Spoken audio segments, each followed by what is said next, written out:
Breaking చూస్తున్న పహల్గామ్ ఘటన నేపథ్యంలో జమ్మూ కాశ్మీర్లో ఉగ్రవాదుల కోసం ముమ్మర వేట కొనసాగుతోంది. తాజాగా ముంబైలోని ఛత్రపతి శివాజీ మహారాజ్ అంతర్జాతీయ విమానాశ్రయంలో ఇద్దరు ఐసిస్ అనుమానిత ఉగ్రవాదులు జాతీయ దర్యాప్తు సంస్థ అధికారులు అరెస్టు చేశారు.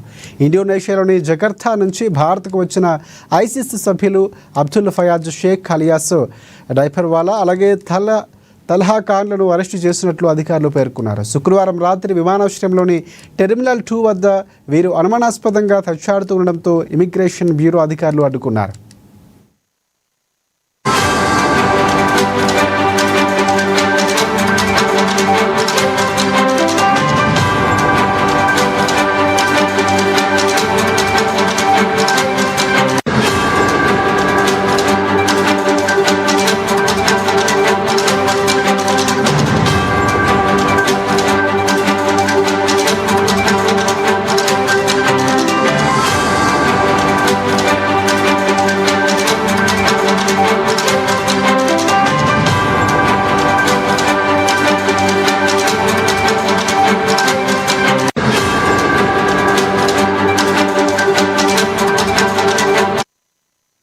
ఇక ఐసిస్ స్లీపర్ సెల్ విభాగంతో వీరికి సంబంధాలు ఉన్నట్లు గుర్తించామన్నారు. తదుపరి చట్టపరమైన చర్యల కోసం ఇద్దరు నిందితులు ఎన్ఐఏ ప్రత్యేక కోర్టు ముందు హాజరుపరచనున్నారు.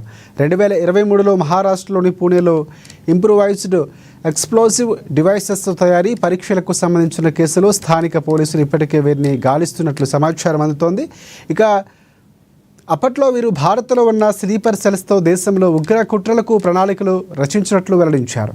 అదే ప్రదేశంలో స్లీపర్ సెల్స్కు బాంబులు తయారీలో శిక్షణ వర్క్షాప్ను కూడా నిర్వహించారని అధికారులు తెలిపారు. వారిని పట్టుకోవడానికి సమాచారం ఇచ్చిన వారికి ఒక్కొక్కరికి 3 లక్షల రూపాయలు నగదు బహుమతి కూడా ప్రకటించినట్లు తెలిపారు.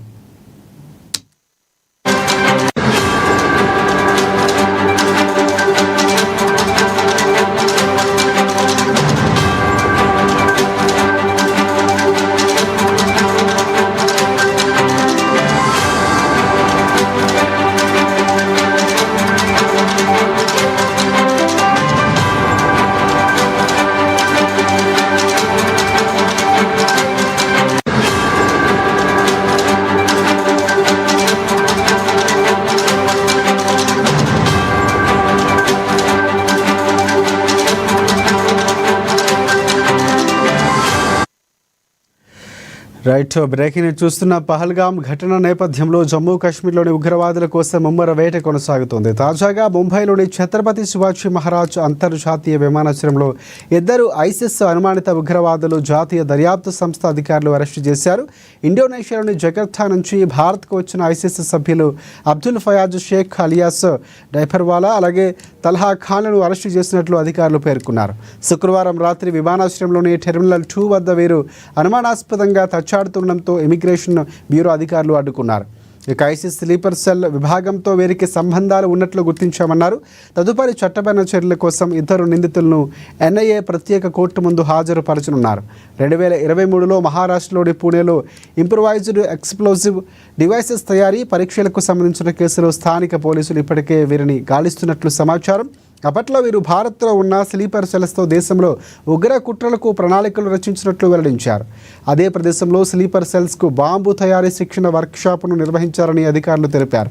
వారిని పట్టుకోవడానికి సమాచారం ఇచ్చిన వారికి ఒక్కొక్కరికి 3 లక్షల రూపాయల చొప్పున నగదు బహుమతి కూడా ప్రకటించినట్లు తెలుస్తోంది.